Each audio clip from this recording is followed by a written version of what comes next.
എറണാകുളം ജില്ലയിലെ മൂവാറ്റുപുഴയ്ക്കടുത്ത് ആരക്കുഴ ഗ്രാമത്തിൽ കൃഷിയുടെയും ഫാം ടൂറിസത്തിൻ്റെയും സൗന്ദര്യ കാഴ്ചകൾ തീർക്കുന്ന ഒരിടമുണ്ട്. ബിപിൻ ദാമോദരൻ എന്ന കർഷക സംരംഭകൻ തയ്യാറാക്കിയ കൃഷിയിടം. കുന്നിൻ ചെരുവിൽ നിറയെ പ്ലാവുകൾ. 100 1000 അല്ല, 7200 പ്ലാവുകൾ. 7200 പ്ലാവുകളും വിയറ്റ്നാം സൂപ്പർ എയർലി പ്ലാവുകളാണ്.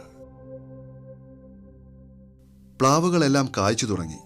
കുഞ്ഞു പ്ലാവുകളിൽ എവിടെ നോക്കിയാലും വിവിധ വലിപ്പത്തിലുള്ള ചക്കകൾ. കുന്നിൻ ചെരുവിലാണ് പ്ലാവിൻ തോട്ടം. കുന്നുകയറി മുകളിലെത്തിയാൽ പശ്ചിമഘട്ടത്തിന്റെ മലമടക്കുകൾ, നനുത്ത മഞ്ഞു പുതച്ചു കിടക്കുന്ന കൃഷിയിടങ്ങൾ. ഇടയ്ക്ക് കുന്നിറങ്ങി വരുന്ന കോടമഞ്ഞ്. ഈ സൗന്ദര്യ കാഴ്ചകളെല്ലാം കണ്ടു തന്നെയാണ് ബിപിൻ ദാമോദരൻ കൃഷിയും വിനോദസഞ്ചാരവും സമന്വയിപ്പിച്ചൊരു സംരംഭത്തിന് തുടക്കം കുറിച്ചത്. ഈ പരിശുദ്ധം ഫാംസിൽ 7500ഓളം പ്ലാവുകളാണ് നമ്മൾ പ്ലാൻ ചെയ്തിരുന്നത്. എല്ലാം ഒരേ വെറൈറ്റിയിൽപ്പെട്ട വിയറ്റ്നാം എയർലി എന്ന് പറയുന്ന ഒരു ഹൈബ്രിഡ് ഐറ്റമാണ്. വിയറ്റ്നാം എയർലിയുടെ തന്നെ അതിൻ്റെ ഏറ്റവും ലേറ്റസ്റ്റ് ആയിട്ടുള്ള ഒരു ഹൈബ്രിഡ് ഐറ്റം. ഇത് നിലവിൽ വെച്ച് 1.5 വർഷം കൊണ്ട് തന്നെ ഓൾമോസ്റ്റ് 20% 30% വരെയും വന്നു കഴിഞ്ഞു. ഇപ്പോൾ വന്നിരിക്കുന്ന കായുടെ അടിസ്ഥാനത്തിൽ ഒരു പ്ലാവിൽ നിന്ന് മിനിമം 15 ചക്ക മുതൽ 20 ചക്ക വരെയും 5 ചക്ക മുതൽ 35 ചക്ക വരെയുള്ള പ്ലാവുകൾ ഉണ്ട്.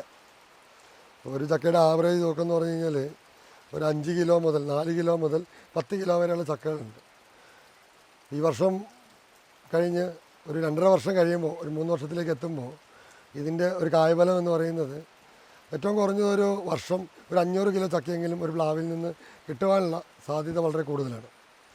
അത് 300 മുതൽ അല്ലെങ്കിൽ 200 മുതൽ 500 കിലോ വരെയും എന്ന് പറയുന്നതാണ് എൻ്റെ കണക്ക്. അപ്പോൾ ഈ വർഷം, അടുത്ത വർഷവും 2 വർഷം കഴിയുമ്പോൾ യഥാർത്ഥം പ്ലാവുകൾക്കൊരു എനർജി ലെവലും അല്ലെങ്കിൽ പ്ലാവിൻ്റെ കമ്പുകൾക്കൊരു ശക്തിയുമൊക്കെ ആയിക്കഴിഞ്ഞാൽ അതൊരു 3 തവണ, ഒരു വർഷത്തിൽ 3 തവണ ഈ പ്ലാവുകൾ കായ്ക്കുന്നുണ്ട്. അപ്പോൾ ഓൾറെഡി ഇപ്പോൾ കായ്ച്ച പ്ലാവുകളിലെല്ലാം ചക്ക എടുത്തതിന് ശേഷം പുതിയ മുട്ടുകൾ വരികയും ചക്ക പൊട്ടി തുടങ്ങുകയും ചെയ്തിട്ടുണ്ട്. അപ്പോൾ നമ്മൾ ഇവിടെ ഇപ്പോൾ ഇടിച്ചക്ക പരുവത്തിലുള്ള ചക്കകളെടുത്ത് ഉണങ്ങി പൊടിച്ച് നമ്മളത് മാർക്കറ്റ് ചെയ്യുന്നൊരു സംവിധാനം സ്റ്റാർട്ട് ചെയ്തിട്ടുണ്ട്.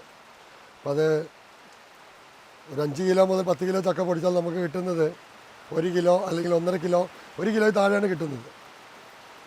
അപ്പോൾ നമ്മൾ ഈ ഫാമിൻ്റെ വാർഷിക ഉൽപ്പാദനം എന്ന് പറയുന്നത് ഞങ്ങൾ കണക്കൂട്ടുന്നത് ഉദ്ദേശം ഒരു 30 ലക്ഷം കിലോയ്ക്ക് മുകളിലേക്ക് ചക്കകൾ കിട്ടാനുള്ള സാധ്യതയുണ്ട്. ഒരു വർഷം 1.5 വർഷം കഴിയുമ്പോൾ. പിന്നെ ഈ പ്ലാവുകൾക്ക് രോഗപ്രതിരോധ ശേഷി വളരെ കുറവാണ്. രോഗങ്ങൾ പെട്ടെന്ന് പിടിക്കാനുള്ള സാധ്യതയും ഇതിനുണ്ട്.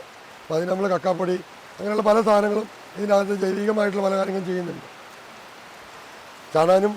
ചാണകപ്പൊടിയും ആട്ടുംകാട്ടവും അങ്ങനെയുള്ള പല കമ്പോസ്റ്റ് വളങ്ങളും ഒക്കെയാണ്, ജൈവ കമ്പോസ്റ്റ് വളങ്ങളുമാണ് ഇതിനകത്ത് ഉപയോഗിക്കുന്നത്. പിന്നെ ഇതിൽ നിന്ന് ഉൽപ്പാദിപ്പിക്കുന്ന ഓരോ ഉൽപ്പന്നങ്ങളും നമ്മൾ ഡയറക്റ്റ് മാർക്കറ്റ് ചെയ്യുക എന്നുള്ളതാണ് ഉദ്ദേശിക്കുന്നത്. കടകളിലല്ലാതെ ഇത് ഓൺലൈനിൽ കൂടെ ഓർഡർ ചെയ്യുന്ന ആളുകൾക്ക് ഡയറക്റ്റ് പോസ്റ്റ് ഓഫീസ് വഴി എത്തിച്ചു കൊടുക്കുന്ന ഒരു സംവിധാനം ആണ് ഉദ്ദേശിക്കുന്നത്. 7200 വിയറ്റ്നാം സൂപ്പർ എയർലി പ്ലാവുകൾ മാത്രമല്ല പരിശുദ്ധം ഫാം ആൻഡ് പ്ലാന്റേഷനിലുള്ളത്. രാമച്ചം ഫാമിന്റെ വഴിയോരങ്ങളിൽ വച്ച് പിടിപ്പിച്ചിട്ടുണ്ട്. രാമച്ചത്തിന്റെ വിളവെടുക്കാൻ പാകമായി. കരഭൂമിയിലെ ഉറച്ച മണ്ണായതിനാൽ രാമച്ച വേര് എളുപ്പത്തിൽ കിളച്ചെടുക്കാൻ കഴിയില്ല. എന്നാൽ ഒരു വേര് പോലും നഷ്ടപ്പെടാതെ കിളച്ചെടുത്ത് കഴുകി വൃത്തിയാക്കി എടുക്കുന്നു. പിന്നെ ചിനപ്പുകൾ പൊട്ടിച്ചെടുത്ത് തൈകളാക്കി നടുന്നു. രാമച്ചത്തിന്റെ ഏതാനും തൈകൾ കൊണ്ടുവന്ന് നട്ടതാണ്. ഇപ്പോൾ കൃഷിയിടത്തിന്റെ എല്ലാ ഭാഗത്തും രാമച്ചം തഴച്ചു വളരുന്നു. കൃഷിയിടത്തിന്റെ ചില ഭാഗത്ത് ചെറുനാരങ്ങ ചെടികൾ കായ് നിറഞ്ഞു നിൽപ്പുണ്ട്. നിറയെ പേരയ്ക്ക തൈകൾ വളർന്നു നിൽക്കുന്ന പേരയ്ക്കാത്തോട്ടം. പേരയ്ക്കാത്തോട്ടത്തിനരികിൽ പുൽത്തകിടിയും മേൽക്കൂരയോട് കൂടിയ ചെറിയ മുറികളും തയ്യാറായി വരുന്നു. എല്ലായിടത്തും പ്ലാവുകൾ നട്ടിട്ടുണ്ട്. അതിനിടയിലാണ് മറ്റു ഫലവൃക്ഷങ്ങളും നാണ്യവിളകളും കൃഷി ചെയ്തിട്ടുള്ളത്.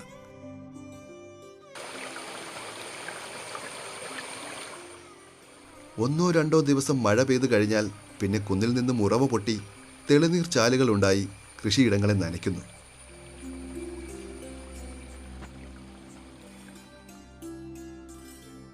റബ്ബർ മരങ്ങൾ വെട്ടിമാറ്റിയാണ് പ്ലാവിൻ തോട്ടം ബിബിൻ ഉണ്ടാക്കിയത്.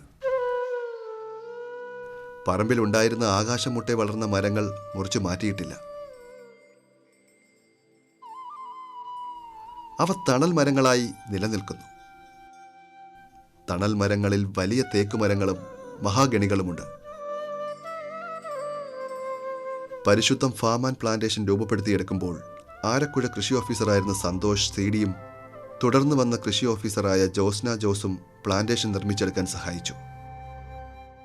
കേരളത്തിൽ ആദ്യമായിട്ടാണ് ഇത്രയും പ്ലാവ് കൃഷി ചെയ്യുന്ന ഒരു ഏരിയ ഉള്ളത്. അത് നമ്മുടെ ആരക്കുഴ പഞ്ചായത്തിലേക്ക് വന്ന വലിയൊരു കാര്യം തന്നെയാണ്. കാരണം ഞാൻ 2023 ബിബിൻ എൻ്റെ അടുത്ത് വരുമ്പോൾ ഫുള്ള് റബ്ബറായിരുന്നു. അപ്പോൾ എന്ത് കൃഷി ചെയ്യണമെന്ന് ചോദിച്ചിരുന്ന സമയത്താണ് ബിബിനും പറയുന്നത് നമുക്ക് ഫ്രൂട്ട്സ് തുടങ്ങാം, അപ്പോൾ ചക്കയാണ് ഉദ്ദേശിക്കുന്നത്.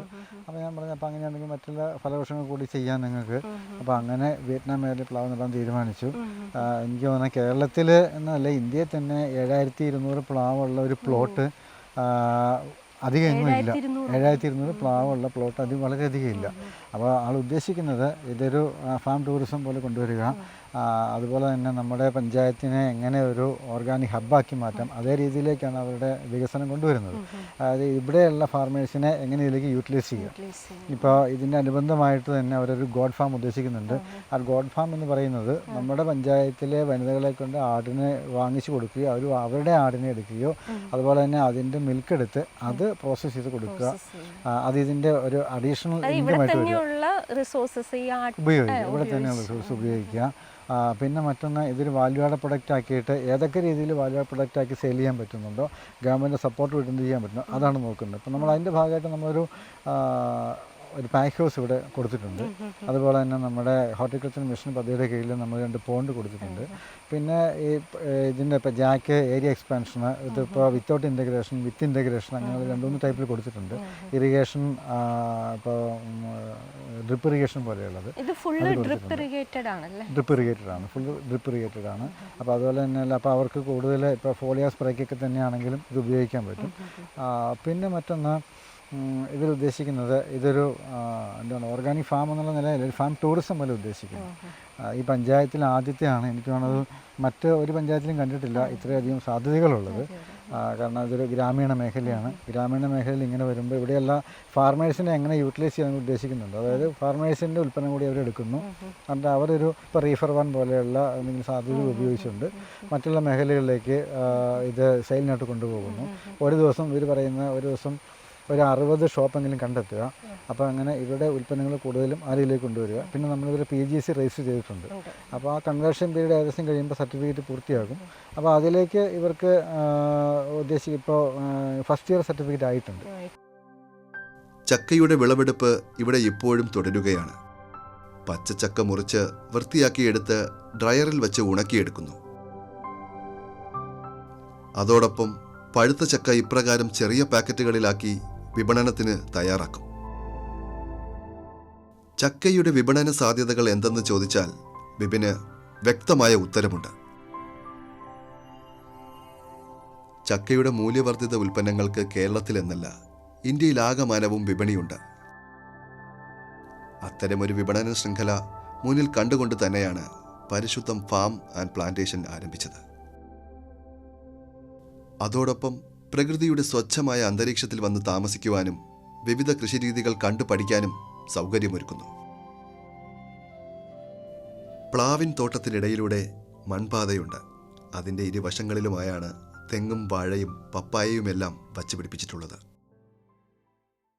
സാർ, ഇപ്പോൾ എൻ്റെ ഒരു സംശയം, ഇവർ എങ്ങനെയാണ് ജൈവ കൃഷിയിലേക്ക് വന്നത്? നമ്മുടെ കൃഷി വകുപ്പിൻ്റെ നമ്മുടെ PGSയിൽ ഇവർ നമ്മൾ രജിസ്റ്റർ ചെയ്തിട്ടുണ്ട്. BPKPയിൽ തുടങ്ങി PGC രജിസ്റ്റർ ചെയ്തിട്ടുണ്ട്. അതിനൊരു ഫസ്റ്റ് പെയർ ഇൻസ്പെക്ഷൻ കഴിഞ്ഞിട്ടുണ്ട്. ഇനിയിപ്പോൾ അടുത്ത പെയർ ഇൻസ്പെക്ഷൻ നമ്മൾ അടുത്ത മാസം വരുന്നുണ്ടല്ലോ, അപ്പോൾ അതിലേക്ക് നമുക്ക് കൊണ്ടുവരാൻ പറ്റും. അപ്പോൾ സർട്ടിഫിക്കറ്റ് ആ ഒരു സർട്ടിഫിക്കറ്റ് ഇഷ്യൂവിൻ്റെ ലാസ്റ്റ് സ്റ്റേജാണ് എനിക്ക് തോന്നുന്നത്. അപ്പോൾ കൊടുക്കാൻ പറ്റും, കുഴപ്പമില്ല. കേരള അഗ്രോ ബ്രാൻഡിങ്ങിലേക്കൊക്കെ അപ്പോൾ അവർക്ക് പോകാൻ പറ്റും. നമ്മളിപ്പോൾ ഒന്ന് റെക്കമെൻഡ് ചെയ്തിട്ടുണ്ട്. അപ്പോൾ നമ്മൾ പേപ്പറാക്കി ഇനി കൊടുത്താൽ മതി. കൊടുത്താൽ മതി. കേരള അഗ്ര ബ്രാൻഡിലേക്ക് പോകാൻ പറ്റും. അവരുടെ ഒരുപാട് ഉൽപ്പന്നങ്ങൾ വരുന്നുണ്ട്. ഇപ്പോൾ ചക്കപ്പൊടി വരുന്നുണ്ട്, പിന്നെ ചക്ക വറുത്ത് നിലവിലുള്ള കൊടുക്കുന്നുണ്ട്. പ്രൊഡക്ട്സ് പ്രൊഡക്റ്റ് ഇപ്പോൾ കൊടുക്കുന്നുണ്ട്. ഏതൊക്കെയാണത് ഉള്ളത്? ചക്ക വറുത്ത് കൊടുക്കുന്നുണ്ട്, ചക്കപ്പൊടി കൊടുക്കുന്നുണ്ട്. പിന്നെ ഇപ്പോൾ ഒരു ആ ഗോട്ടിൻ്റെ ഏകദേശം തുടങ്ങിയിട്ടുണ്ട്. പിന്നെ അത്യാവശ്യം ഒരു കൺവെൻഷൻ സെൻറ്റർ പോലെ അത് സ്റ്റാർട്ട് ചെയ്തിട്ടുണ്ട്. നമ്മുടെ പാക്ക് ഹൗസ് ഏകദേശം ആയി വരുന്നുണ്ട്. നമ്മുടെ ആ ഒരു സബ്സിഡി കൊടുക്കുന്ന ഒരു ലാസ്റ്റ് സ്റ്റേജിലേക്ക് എത്തുന്നുള്ളൂ. എല്ലാ പേപ്പറും കൊടുത്തു കഴിഞ്ഞു. മാർക്കറ്റിംഗ് ഒക്കെ ഈ വാല്യൂ ആഡഡ് പ്രൊഡക്ട്സിന്റെ മാർക്കറ്റിംഗ് നമ്മൾ ഫസ്റ്റ് സ്റ്റേജ് നമ്മൾ പറഞ്ഞിരിക്കുന്ന ഒരു കാര്യം, ഇവരുടെ ഉൽപ്പന്നങ്ങൾ തന്നെ ഇപ്പോൾ ഇവർക്കൊരു ട്രാക്ടറുണ്ട്. അപ്പോൾ ആ ട്രാക്ടർ വെൽ ഡിസൈൻഡ് ആണ്. ആ ഡിസൈൻ്റെ ഇത് നമ്മൾ യൂസ് ചെയ്തിട്ട് നമ്മുടെ ഇപ്പോൾ സിവിൽ സ്റ്റേഷൻ ഉണ്ടല്ലോ എറണാകുളത്ത്, ഒരു ദിവസം സെയിൽസിന് അവിടെ കൊണ്ടുപോയിട്ടുണ്ടായിരുന്നു. അപ്പോൾ എങ്ങനെ നമ്മുടെ ഇവിടുത്തെ കർഷകരെയും ജില്ലയിലുള്ള കർഷകരെയും ഉദ്യോഗസ്ഥരെയും പരിചയപ്പെടുത്തുന്ന നിലയിലാണ് കൊണ്ടുപോയിരിക്കുന്നത്. ഇവിടെ ഉൽപ്പന്നങ്ങളും കർഷകരുടെ ഉൽപ്പന്നങ്ങളും ഇവർ തന്നെ കളക്ട് ചെയ്തിട്ട് അവിടെ കൊണ്ട് കൊടുക്കുന്നു. അതിൻ്റെ ഒരു നോർമൽ കമ്മീഷൻ ഇവരെടുത്തിട്ട് ബാക്കി ഏകദേശം ടാർഗറ്റ് കണക്കാക്കിയിട്ട് ഒരു വില ഉണ്ടാവുമല്ലോ, മാർക്കറ്റ് പ്രൈസ് ഉണ്ടാവുമല്ലോ, അത് കൃഷിക്കാർക്ക് കൊടുക്കും. അപ്പോൾ അത് ഏകദേശം ഒരെണ്ണം കഴിഞ്ഞു. അപ്പോൾ ഇനി നമുക്ക് ഈ എങ്ങനെയും ഇവരെ അടുത്ത ഇതിന് ഉപയോഗിക്കാം. എല്ലാ ആഴ്ചയിലും ഒരു കളക്ടറേറ്റ് ഒരു വിസിറ്റ് പോലെ ആകാം. അപ്പോൾ കൃഷിക്കാർ ഇപ്പോൾ ഇങ്ങനെ ഒരു ഓർഗാനിക് ഫാം ഉണ്ട്, ഇവരുടെ ഉൽപ്പന്നങ്ങൾ ഏതൊക്കെ രീതിയിൽ ഉൽപ്പന്നങ്ങൾ വരുന്നുണ്ട്, പിന്നെ ഇവർക്കൊരു പ്രൊമോയാകും. കാരണം ഇവിടെ ഇങ്ങനൊരു സാധ്യത ഇവിടെയുണ്ട്, ഇതൊരു ടൂറിസത്തിലേക്ക് പോകുന്നതാണ്. അപ്പോൾ അതെങ്ങനെ യൂസ് ചെയ്യാം എന്നുള്ള കാര്യം നമുക്ക് പിന്നീട് നോക്കാവുന്നതാണ്. ടൂറിസം ആവുമ്പം ഇവിടെയും കൂടെ ഒരു ഔട്ട്ലെറ്റ് ഇപ്പോൾ ഇവർക്ക് ഔട്ട്ലെറ്റ് ഇവിടെ തുടങ്ങിയിട്ടില്ല. ഇപ്പോൾ ഇവർക്കൊരു സെയിൽസ് ഔട്ട്ലെറ്റ് പോലെ ഇപ്പോൾ അടുത്തൊരു റീഫർ വാന്, അതുപോലെ തന്നെ ഒരു എന്താണ് പ്രൊഡക്റ്റ് ഓൺ വീൽ എന്ന് പറഞ്ഞിട്ട്, അതായത് നമ്മൾ വിദേശ രാജ്യങ്ങളിലൊക്കെ ഉള്ള പോലെ സഞ്ചരിക്കുന്ന ഒരു റെസ്റ്റോറൻറ്റ് പോലെ. അപ്പോൾ എങ്ങനെയാണ് നമ്മൾ ഒരു ഫാർമർ, ഇപ്പോൾ സാധാരണ നമ്മൾ കാണുന്നത് കലപ്പയന്തി കർഷകനാണ്. അപ്പോൾ കർഷകൻ എന്നുള്ള അത് മാറിയിട്ട് അത് ടൈയും സൂട്ട് ഇട്ടൊരു കർഷകൻ എങ്ങനെ അഗ്രി ബിസിനസ് ആക്കി എടുക്കാം എന്നുള്ളതിൻ്റെ ഒരു ബാലപാഠം നമുക്ക് ഇവിടുന്ന് കാണാൻ പറ്റും. അപ്പോൾ അതിലേക്ക് എങ്ങനെ ജനങ്ങളെ എത്തിക്കാമെന്ന് നമ്മുടെ കേരളത്തിലെ ഒരു ഏറ്റവും പ്രധാനപ്പെട്ട മാതൃക തന്നെയാണ് ബിബിന്. വിവിധ ഇനം മാവുകളും കശുമാവുകളും ഏലച്ചെടികളും ഇവിടെയുണ്ട്. വലിയ തേക്കുമരങ്ങൾക്ക് താഴെയാണ് പൈനാപ്പിൾ കൃഷി. രാസ കീടനാശിനികൾ ഒന്നും ഉപയോഗിക്കാതെയാണ് കൃഷി ചെയ്തിരിക്കുന്നത്. പൈനാപ്പിൾ, പപ്പായ, ചെറുനാരങ്ങ, പലതരം വാഴകൾ, പേരയ്ക്ക എല്ലാം ജൈവവള പ്രയോഗത്തിലൂടെയാണ് കൃഷി ചെയ്തിരിക്കുന്നത്. ഈ വസ്തു നിൽക്കുന്നത് എന്ന് പറയുന്നത് ആരക്കുഴയുടെ പണ്ടപ്പള്ളിയുടെയും മധ്യഭാഗത്തായിട്ടുള്ള ഒരു സ്ഥലത്താണ്. അത് മീങ്കുന്നം ടോപ്പ് മുതൽ ആരക്കുഴ വരെയുള്ള ഒരൊറ്റ പ്രോപ്പർട്ടിയിൽ 14 ഏക്കറിൽ ഒറ്റ പ്രോപ്പർട്ടിയായിട്ട് നിൽക്കുന്നതാണ്. ഇതിൽ 7300 മുതൽ 7500ഓളം ഒരേ വേരിയൻ്റ് ആയിട്ടുള്ള വിയറ്റ്നാം മേർലി എന്ന് പറയുന്ന ഹൈബ്രിഡ് തൈകൾ ഞാൻ നടുകയും അതിൻ്റെ ഏകദേശം 20% 30% വരെ ക്രോപ്പിംഗ് ആകുകയും ചെയ്തിട്ടുണ്ട്. ഇതിൽ 2023 സെപ്റ്റംബർ 16 തീയതിയാണ് കൃഷി ഓഫീസറും പഞ്ചായത്ത് പ്രസിഡൻറ്റും കുറച്ച് ആളുകളും കൂടി ഇതൊരു കൃഷി അഗ്രികൾച്ചർ ഫാം ടൂറിസം അല്ലെങ്കിൽ കൃഷി എന്നൊക്കെയുള്ള ലെവലിൽ നമ്മളിത് ആദ്യത്തെ തൈ നടുകയും അത് ഏതാണ്ട് 7500ഓളം നടുകയും അതിൽ കുറച്ചെണ്ണം വഴിക്കും മറ്റു കാര്യങ്ങൾക്കുമായി പോയി. ഇപ്പോൾ ഒരു 7000-നും 7200 ഇടയ്ക്ക് തൈകളുണ്ട്. അപ്പോൾ തൈകൾ ഇവിടെ നട്ടിരിക്കുന്നത് ഏകദേശം ഒരു 8 അടി 9 അടി അകലത്തിൽ മാത്രമാണ്. ഇത് നമ്മളൊരു ലോങ് ടേം വിഷനോട് കൂടിയുള്ള ഒരു കൺസെപ്റ്റിലല്ല ചെയ്തിരിക്കുന്നത്. ഇത് ഷോർട്ട് ടൈം മാത്രമാണ്. ഒരു 6 വർഷം 5 വർഷം അല്ല 6 വർഷം കഴിയുമ്പോൾ ഇതിൻ്റെ ക്രോപ്പിങ്ങും ഇതിൻ്റെ സ്വഭാവവും ഈ വിയറ്റ്നാം മേർലി എന്ന് പറയുന്നതിൻ്റെ കളറും എല്ലാത്തിനും വ്യത്യാസം വരാൻ സാധ്യതയുണ്ട്. പണ്ടൊക്കെ ഒരു പ്ലാവ് നട്ടാൽ മിനിമം 10 വർഷം മുതൽ 15 വർഷക്കാലം വരെയും നമ്മൾ പരിചരിച്ചില്ലെങ്കിലും 10 വർഷത്തിന് മേളിൽ വന്നാൽ മാത്രമേ ഒരു ചക്ക അതിൽ കായ്ക്കാൻ സാധ്യതയുള്ളൂ. ഇത് ഒറ്റ വർഷത്തെ പരിചരണം കൊണ്ട് ഇതിൽ കാ വന്നു എന്നുള്ളതാണ് ഇതിൻ്റെ പ്രത്യേകത. അപ്പോൾ 5 വർഷം വരുന്ന 5 വർഷങ്ങൾക്ക് ശേഷം വരുന്ന പ്ലാവുകളും അതിൻ്റെ ബ്രീഡുകളും ഒക്കെ എന്ന് പറയുന്നത് ഇതിനേക്കാൾ മികച്ചതും ഇതിനേക്കാൾ മികച്ച വിളവ് തരുന്നതും അല്ലെങ്കിൽ മികച്ച ടേസ്റ്റോട് കൂടിയുള്ളതുമാണെങ്കിൽ തീർച്ചയായിട്ടും നമ്മളിത് 10 വർഷം പരിപാലിക്കുന്നത് കൊണ്ട് അർത്ഥമില്ലാതെ വരാൻ സാധ്യതയുണ്ട്. അപ്പോൾ അതുകൊണ്ട് മാത്രം തന്നെയാണ് നമ്മളിപ്പം ഈ 5 വർഷത്തെ കൺസെപ്റ്റ്. കുന്നിൽ ഉറവ പൊട്ടി ഒഴുകിയെത്തുന്ന വെള്ളം സംരക്ഷിക്കാൻ കൃത്രിമ കുളങ്ങൾ ഉണ്ടാക്കിയിട്ടുണ്ട്. പടുതാ കുളങ്ങൾ കൂടാതെ കൃഷിയിടത്തിൽ ജലസേചന സൗകര്യമൊരുക്കാൻ ഒരു കുളവും തയ്യാറാക്കിയിട്ടുണ്ട്. കുളത്തിന് ചുറ്റും രാമച്ചം നട്ടുപിടിപ്പിച്ചിട്ടുണ്ട്. പ്രകൃതിയുടെ താളത്തിന് കോട്ടം തട്ടാതെയാണ് നിലമൊരുക്കിയിട്ടുള്ളതും കൃഷി ചെയ്തിട്ടുള്ളതും. ചില ചെറിയ കാടുകൾ അതുപോലെ തന്നെ നിലനിർത്തിയിട്ടുമുണ്ട്. കുന്നുകയറി പോകുമ്പോൾ ഏറുമാടം പോലെ ചില കെട്ടിടങ്ങൾ പ്ലാവുകൾക്കിടയിൽ കാണാം. കൃഷി കാണാൻ എത്തുന്നവർക്ക് ഇവിടെ താമസിക്കാം. പലതരത്തിലുള്ള കൃഷികൾ കാണാം. കൃഷിയെക്കുറിച്ച് പഠിക്കാം. കുന്നും താഴ്വരകളും താണ്ടിയെത്തുന്ന മഴ കാണാം. വെയിലും കോടമഞ്ഞും കലർന്ന പുലർക്കാലത്ത് പ്ലാവിൻ തോട്ടത്തിലിറങ്ങാം. നമ്മൾ ഈ പരിശുദ്ധം ഫാംസിൽ ഉൽപ്പന്നങ്ങൾ വിൽപ്പന മാത്രമല്ല, ഇതിൻ്റെ ഒരു ബി പ്ലാൻ എന്നുള്ള കൺസെപ്റ്റിൽ നമ്മൾ ഫാം ടൂറിസം എന്ന് പറയുന്നൊരു കൺസെപ്റ്റ് കൂടി ഇതിൻ്റെ അത് വളർത്തിയെടുക്കുന്നുണ്ട്. ഇപ്പോൾ തുടക്കം മുതൽ കുത്തായി കിടന്നിരുന്ന ഒരു വസ്തുവിനെ നമ്മൾ 14 ഏക്കറിലെ വസ്തുവിനെ നമ്മൾ ഓരോ കാര്യങ്ങൾ ചെയ്തു വന്നപ്പോഴും അവിടെ ചെയ്യാൻ പറ്റാത്ത സ്ഥലങ്ങൾ സാഹചര്യങ്ങളും ഉണ്ടായിരുന്നു. പാറയുള്ളതും അല്ല കല്ല് കൂടുതലുള്ളതും വേറെ സ്ഥലങ്ങളൊക്കെ നമ്മൾ ഗ്യാപ്പിട്ട് വിട്ടിരുന്നു. അപ്പോൾ അവിടെയൊക്കെ ഇതുപോലെയുള്ള ചെറിയ കട്ടുകളും ചെറിയ ഓല കൊണ്ട് മേഞ്ഞ വീടുകളും ഒരു പുല്ലുകൊണ്ട് മേഞ്ഞിരിക്കുന്ന ചെറിയ കോട്ടേജുകളും, ചെറിയ കോട്ടേജുകൾ 200 സ്ക്വയർ ഫീറ്റ് താഴെയുള്ള ചെറിയ കോട്ടേജുകൾ, വലിയ സൗകര്യങ്ങളല്ല, ചെറിയ സൗകര്യങ്ങളോടുകൂടിയ ചെറിയ ബഡ്ജറ്റ്, ലോ ബഡ്ജറ്റിൽ ഒരാൾക്ക് വന്ന് താമസിക്കാനുള്ള ഒരു സംവിധാനം, നല്ല എയർ, നല്ല ഭക്ഷണം, നല്ല ആംബിയൻസ്, ഈ 3 കിട്ടുന്ന ഒരു ചെറിയ ലോ ബഡ്ജറ്റ് പ്രൊജക്റ്റാണ് നമ്മളിതിനകത്ത് തുടക്കം മുതൽ ആലോചിച്ചുകൊണ്ടിരിക്കുന്നതും പ്ലാൻ ചെയ്തുകൊണ്ടിരിക്കുന്നതും ഭാവിയിലേക്ക് വരുന്നതും. ടൂറിസത്തിന്റെ സൗന്ദര്യ കാഴ്ചകൾ വേണ്ടുവോളം പരിശുദ്ധം ഫാമിലുണ്ട്. സുസ്ഥിരവും കാലാവസ്ഥ അധിഷ്ഠിതവുമായ കൃഷിരീതി അനുവർത്തിച്ച് കാർഷിക രംഗത്ത് എങ്ങനെ മാറ്റമുണ്ടാക്കാം എന്നതിൻ്റെ നേർക്കാഴ്ചയാണ് പരിശുദ്ധം ഫാം ആൻഡ് പ്ലാന്റേഷൻ. മറ്റു മരങ്ങൾ വച്ച് പിടിപ്പിക്കുന്നത് പോലെ ഇടയകലത്തിലല്ല വിയറ്റ്നാം എയർലി പ്ലാവുകൾ വച്ച് പിടിപ്പിക്കുന്നത്. ധാരാളം ചക്കയുള്ളത് കൊണ്ട് ചക്കക്കുരു ധാരാളം ലഭിക്കുന്നു. ചക്കക്കുരു കൊണ്ടുള്ള മൂല്യവർദ്ധിത ഉൽപ്പന്നങ്ങളും വിപണിയിൽ ഇറക്കുന്നുണ്ട്. വിയറ്റ്നാം സൂപ്പർ എയർലി പ്ലാവിനെ ആയൂർ ജാക്ക് പ്ലാവ് എന്നും പറയാറുണ്ട്. ഇതൊരു കുറിയ ഇനം പ്ലാവാണ്. നട്ട് 8-ാം മാസത്തിൽ തന്നെ കായ്ക്കുകയും എന്നാൽ ചിലത് കായ്ക്കാൻ 1 വർഷമോ 1.5 വർഷമോ ആകും. വലിയ ചക്കയായാൽ പ്ലാവിന് താങ്ങാൻ പറ്റാതെ വരും. 2 അടി വലിപ്പമുള്ള കുഴിയെടുത്ത് അതിൽ ഉണങ്ങിയ ചാണകപ്പൊടിയും മേൽമണ്ണും ചേർത്ത് കുഴി മൂടി അതിൽ ഗ്രാഫ്റ്റ് പ്ലാവിൻ തൈകൾ നടണം. ഒട്ടിച്ച ഭാഗം മണ്ണിനടിയിലാകരുത്. ഗ്രാഫ്റ്റ് തൈ ആയതിനാൽ പ്രത്യേകം ശ്രദ്ധിക്കണം. ഗ്രാഫ്റ്റിന് റൂഫ് സ്റ്റോക്കായി ഉപയോഗിച്ച ചെടിയിൽ തൈ മുളച്ചു വരുമ്പോൾ അത് നശിപ്പിച്ച് കളയണം.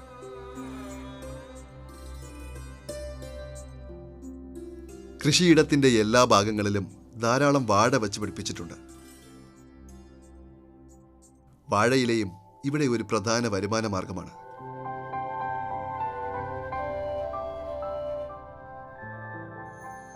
ശബ്ദമുഖരിതമായ നഗരത്തിൽ നിന്നും ഒന്ന് മാറി നിൽക്കണമെന്ന് തോന്നുമ്പോൾ കൃഷിയുടെ ഈ പച്ചപ്പിലേക്ക് വന്നിറങ്ങാം. കൃഷിയും പ്രകൃതി ഭംഗിയും ആസ്വദിക്കാം.